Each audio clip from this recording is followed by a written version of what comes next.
So Axis is another category of screws from Screw Products Incorporated. Tell us how those have been specifically engineered and where they're particularly well suited. Well, the Axis line is all the countersinking style. Doesn't matter. We go down to 3/4 of an inch up to 6 inches long.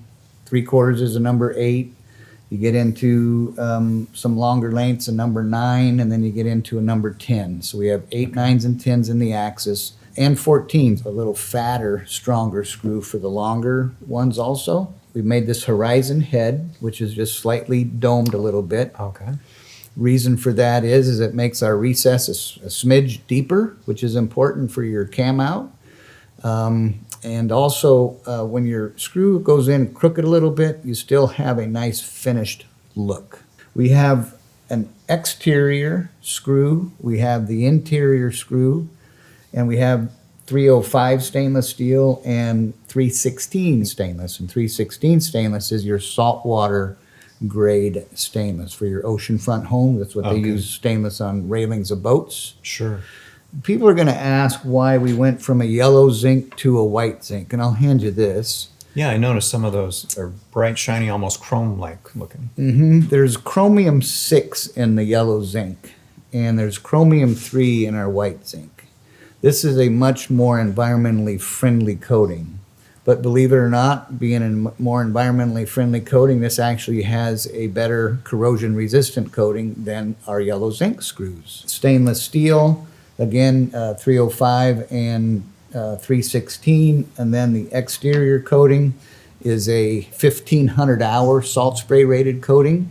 They use salt spray as a testing method for corrosion resistance, and 1,500 is the best on the market. We put 1.5 inches of thread and 1.5 inches of shank, and the reason for that is when you're driving your screw into your piece of wood, before it enters that second piece of wood, your top board is crawling up the thread. Once the head gets almost to the top of the board, you have no more thread in your top board. It's going to pull those guys tight, which is what you're doing. You're joining 2 pieces of wood. Sure, that's the goal. The nibs underneath the head is a patent pending. We call them turbine nibs, and the reason for that is they countersink into the wood nice and clean. We have a patent pending knurl. It's called our twin blade knurl. And the reason for that, Todd, if you feel that, it's just a little bit larger than the shank itself. The first hole that your screw makes is the minor diameter, which is the diameter of the screw between the threads. Okay, without the threads. Correct. So that goes in, and then your shank gets drawn into that. And how many times have we heard a screw going in and it's making a bunch of noise?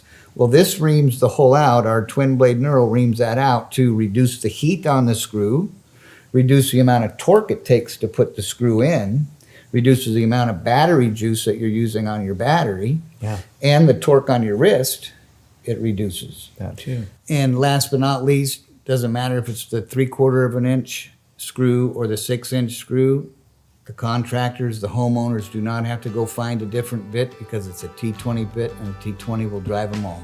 Great.